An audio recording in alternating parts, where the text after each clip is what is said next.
กรมส่งเสริมเกษตรกรรมและสหกรณ์กระทรวงเกษตรกรรมและป่าไม้ได้จัดพิธีเฉลิมฉลองวันสหกรณ์ประจำปี 2025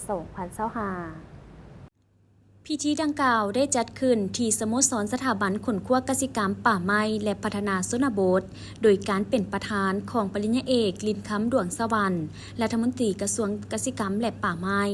มีทานห้องรัฐมนตรีกระทรวงเกษตรกรรมและป่าไม้บรรดาหัวหน้าห้องหัวหน้ากรมต่างหน้าแผนกการและองค์การจัดตั้งขันแขวงจาก5แขวงและนครหลวงจันทร์หัวหน้าห้องหัวหน้าศูนย์วิชาการขันซองสหพันธ์สมาคมและสหกรณ์ต่างๆเข้าร่วมในพิธีท่านสมพรแก้วหาวงศ์หัวหน้ากลุ่มส่งเสริมเกษตรกรรมและสหกรณ์ได้ขึ้นรายงานความเป็นมาของเวียกงานสหกรณ์และยาผ่านมาว่าสหกรณ์ในสาธารณรัฐประชาธิปไตยประชาชนลาว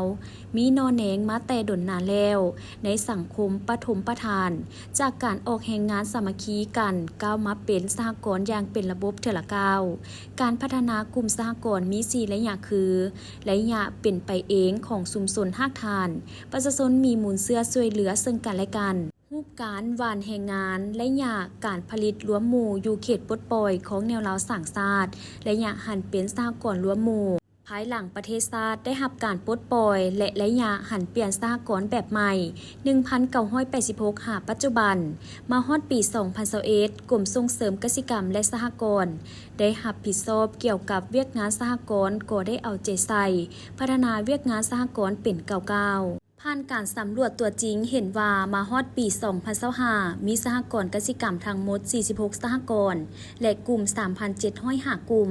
เห็นได้ว่าจำนวนกลุ่มลดลงและสหกรณ์เพิ่มขึ้นถ้าเทียบใส่ข้อมูลปี